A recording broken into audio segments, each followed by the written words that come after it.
बहुत गहरी बात। पसंद है आपको? मुझे बहुत पसंद आई थी ये बात, बाबा ने सुनाई। बहुत गहरी बात है। ड्रामा का हर सीन कैसा है? कल्याणकारी। अति गुह्य बात। हमें तो दिखता है ना बड़ी गड़बड़ा गई ये तो बात। कल्याणकारी कहाँ, नुकसान ही हो गया, कल्याण कहाँ। अब किसी के 2 बच्चे एक्सीडेंट में मर गए और आप कहो कल्याणकारी है, होगा?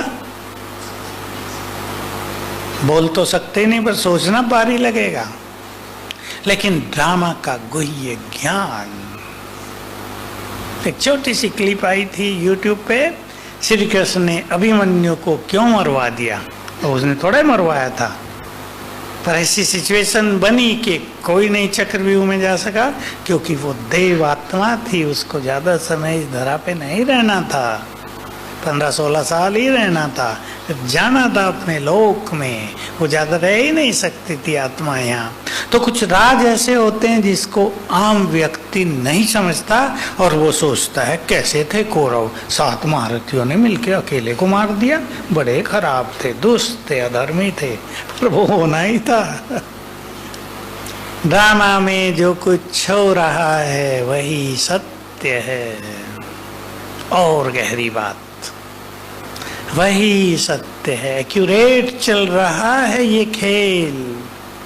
हंसी की बात सुना दो, कुछ माताएं आती हैं, ऐसा पति मिला है जीवन दुखी कर दिया, हर कल्प में यही मिलेगा क्या? मैं कहता तुम सोच लो यही मिलेगा या और मिलेगा। मैं तो हंसी में कह देता हूँ बदल देना अगले कल्प में। पर ड्रामा है ना, उसने उसको सताया होगा ना ऐसे ही पूर्व जन्मों में, तो रिटर्न तो होगा ना।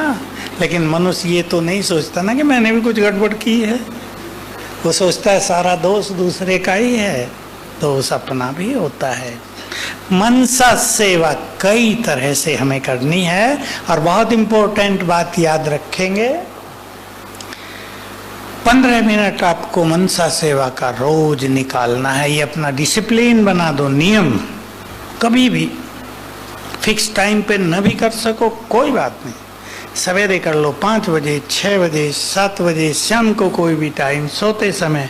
क्योंकि संसार में तो टाइमिंग बदलते हैं ना, कहीं कुछ टाइम है, कहीं कुछ टाइम है। हमारा अमृत वेला है तो कहीं सोने का टाइम है, कहीं कोई टाइम है।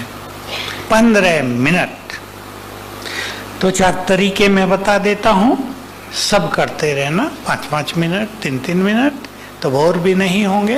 पहला जो बाबा ने बताया है, ग्लोब के ऊपर बैठकर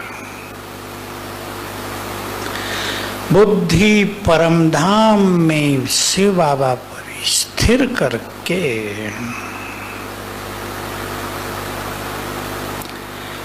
यदि संसार को सकाश दोगे तो प्रारब्ध पदम गुना ज्यादा बनेगी। बिल्कुल यही शब्द हैं बाबा के। ग्लोब के ऊपर बैठकर बुद्धि परम धाम में स्थिर करके यदि संसार को सकाश दोगे तो प्रारब्ध पदम गुना बनेगी। सोच लें, अनेक विघ्न नष्ट हो जाएंगे, बहुत बड़ा पुण्य होगा। न जाने किसको बल मिल जाए, किसके रोग ठीक हो जाएं, किसका भय समाप्त हो जाए, किसी के घर सुंदर हो जाएं, किसी के बिगड़े और रुके हुए काम, कोई विघ्न सब ठीक हो जाएं। ये हमारी सकाश से होता है। दूसरी विधि, बस केवल अब अभ्यास करना है। सुने हैं आपने ये सब। कल्प वृक्ष के नीचे बैठकर सभी धर्मों की आत्माओं को सकाश दो।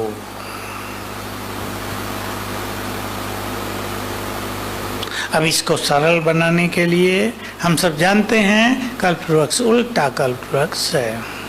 जड़ें ऊपर, बीज उसके ऊपर, फैला हुआ है नीचे। तो ऐसा अभ्यास करेंगे। मैं फरिश्ता, ये सभी अभ्यास फरिश्ते रूप से करने हैं। मैं फरिश्ता, सोचना नहीं मैं फरिश्ता कहाँ हूँ, मैं तो हूं ही नहीं फरिश्ता, मैं फरिश्ता हूँ, ग्लोब के ऊपर बैठा हूँ, बैठी हूँ। अब ये फरिश्ते में ये है कि बैठी हूँ नहीं होता, फरिश्ता फीमेल क्या फेमिनिन जेंडर नहीं होता। और इसका अर्थ है जो आत्मा मेल फीमेल की फीलिंग से ऊपर उठ गई वो फरिश्ता। तो मैं फरिश्ता कल्प वृक्ष की जड़ों में हूं ऊपर। संकल्प करेंगे मैं पूर्वज हूं।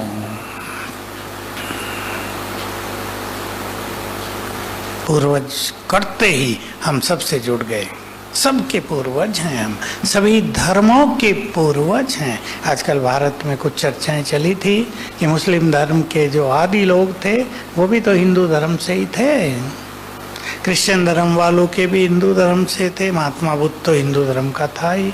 ऐसे ही सब धर्मों के बीज यही थे, हम उनके पूर्वज हैं।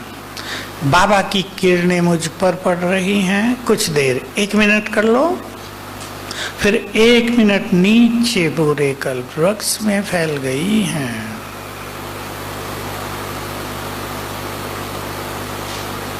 एक मिनट करो, फिर 1 मिनट आ गई, फिर 1 मिनट फैल गई, 3 बार कर लो। इसमें साथ साथ हमें कुछ संकल्प भी कर लेने चाहिए। ये संकल्प आप इस अभ्यास के अलावा भी कर सकते हैं, जो भारत में भक्ति में बहुत प्रचलित हैं। आप सभी ने कहीं ना कहीं किसी कार्यक्रम में पंडितों को बुलाकर कुछ ना कुछ कराया होगा। सभी सुखी हों, सर्वे भवन्तु सुखिन, आगे भी शब्द हैं, सभी सुखी हों, सबका कल्याण हो, सभी निर्भय हों, सभी निरोग हों। और हम कुछ और संकल्प कर दें। कल्प वृक्ष के ऊपर आप बैठे हैं, पूर्वज हैं, संकल्प करो सभी धर्मों की आत्माएं निष्पाप हों, सभी धर्मों में गई हुई देवकुल की आत्माएं, उनका देवत्व जागृत हो। तो हमारे संकल्प वही काम करने लगेंगे, उनमें जागृति आएगी, वो दौड़ दौड़ कर बाबा के पास आएंगे। क्लियर है ना? तीसरा बहुत सुंदर है, और तीसरे में ही 2 रूप करेंगे हम, बस ये 4 रूप हो जाएंगे मनसा सेवा के। तीसरा है प्रकृति को पवित्र वाइब्रेशंस देना। प्रकृति ने हमारी बहुत सेवा की है 5000 वर्ष। देखो सिलेंडर, ऑक्सीजन सिलेंडर खत्म हो गए थे, और पता चला ना प्रकृति कितना ऑक्सीजन मुफ्त में दे रही है, फ्री, कोई सिलेंडर भरना नहीं पड़ता, कोई मारामारी नहीं। सरकार ने जहाँ तहाँ ऑक्सीजन प्लांट लगाए, हमारे यहाँ भी लगे 3, जिस दिन से लगे सभी बंद हैं। देख रहे ड्रामा का खेल, नर चाहत कुछ और होगा कुछ और। कितना खर्च हो गया, हमारे यहाँ भी एक जगह लगाने में 25-25 लाख खर्च हुए, 3 जगह लगे। तो उस दिन से उनका यूज ही नहीं हुआ, सफाई करनी पड़ रही और मेंटेनेंस करना पड़ता है। तो प्रकृति का आभार, शुक्रिया करें जो युगों से हमें ऑक्सीजन दे रही है। धरती क्या क्या खिला पिला रही है हमें, सब कुछ तो धरती से हो रहा है, इसलिए इसको माँ कहा गया। पानी न मिले देखो गंदा आ जाता है, बीमार हो जाते हैं। कितना प्रकृति का महत्व है। अब वो खाली हो गई है, अब उसमें रहा नहीं है दम। हमें उसको पवित्र वाइब्रेशंस देने हैं। तो प्रकृति पुनः, सभी समझ लें इस रहस्य को, इसको वैज्ञानिक नहीं जानते। प्रकृति में प्रदूषण हो गया, वो तो इसकी चर्चा करते हैं, लेकिन इसको भरें कैसे? हमारे पवित्र वाइब्रेशंस प्रकृति को पुनः इसकी सतो प्रधान स्थिति में ले जाते हैं। बहुत बड़ी सेवा है ये, समझ रहे हैं ना? धरती जो उपजाऊ नहीं रही है, फल दे थोड़ा ही रही धरती। आपके दिल्ली में यमुना के किनारे तरबूज बिकते हैं, इंजेक्शन लगा के मीठे किए जाते हैं, असली थोड़ा ही है। पहले एक सेब खा लिया करते थे, प्रसिद्ध था एक सेब रोज खाओ डॉक्टर को दूर भगाओ। अब 10 खा लो फिर भी डॉक्टर को बुलाना पड़ेगा, दम ही नहीं है उसमें। दूध, हम छोटे थे 1 गिलास दूध पीते थे। आपकी तरफ की हमारा भी वही एरिया है, कल्चर थी। मेहमान आया तो 1 गिलास भर के भी देंगे, साथ में लोटा भर के सारा पी जाओ। अब तो कप चाय का देते हैं, वो कप भी कितना सा होता है, इतना सा, ताकि चाय कम से कम आए, उसको भी कम भरते हैं। कहाँ पहुंच गया? तो दूध में ताकत थोड़ा रही, अब तो पीते रहो लगेगा पानी पी रहे हैं, एनर्जी नहीं रही। हमें प्रकृति को पुनः भरपूर करना है, हम उसके मालिक हैं, ये संकल्प कर लें सभी। ये हमारी महत्वपूर्ण जिम्मेदारी है या नहीं? जिसने हमारी पालना की, आजकल तो देखो दुनिया की बात करते हैं कि माँ बाप ने बच्चों को पाला, बच्चे फिर छोड़ देते, ध्यान नहीं देते। प्रकृति ने भी तो हमें पाला है ना, इसको रिटर्न करना है हमें। तो क्या करेंगे? मैं पवित्रता का फरिश्ता आकाश में हूं।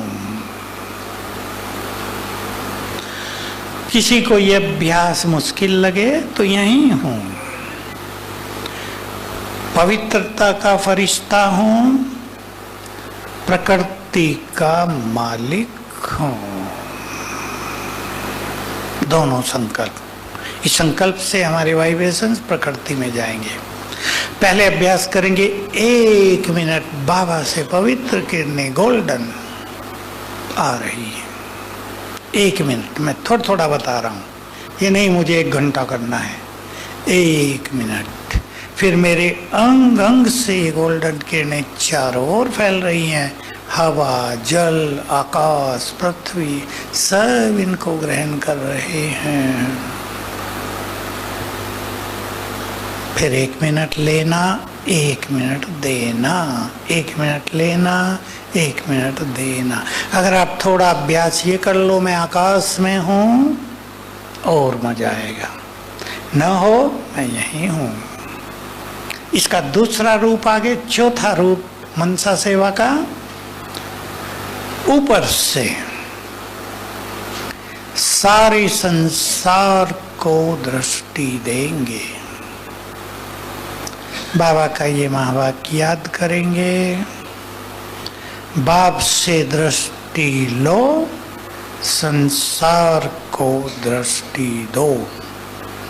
समझ लें आप, हमारी दृष्टि कोई छोटी मोटी चीज नहीं है। जो भगवान के लिए कहते हैं अपनी कृपा दृष्टि कर दो, निहाल कर दो, अपनी नजर रखो हम पर, वो हमारे लिए भी है। चारों ओर संसार को दृष्टि दे देंगे। करोड़ों करोड़ों मनुष्य और आत्माएं सबको दृष्टि दे दें। और अच्छा अभ्यास करने के लिए मुझ आत्मा से और दोनों नैनों से गोल्डन किरणें चारों ओर फैल रही हैं। जिधर दृष्टि दे रहे उधर जा रही है। क्लियर है? ये अभ्यास सब मुरलियों से हैं, और भी कई अभ्यास हैं, लेकिन ये 4 रूप अपनाएंगे। 15 मिनट में चारों कर जाओ, मजा आ जाएगा। तो यही योग हो जाएगा, लेना और देना। हम जुड़े हैं बाबा से, हमसे जुड़ा है संसार। हम जुड़े हैं बाबा से, हमसे जुड़ी है संपूर्ण प्रकृति। इस तरह मनसा सेवा का प्रयोग करेंगे और भट्टी से अपने पूरे आगे के जीवन के लिए कोई एक छोटा सा प्लान करके अवश्य जाएंगे। ओम शांति। मैं उठूंगा, 3 बहनें यहाँ बैठ जाएंगी। बहन फिक्स कर देना, चले अभी मनसा सेवा करेंगे।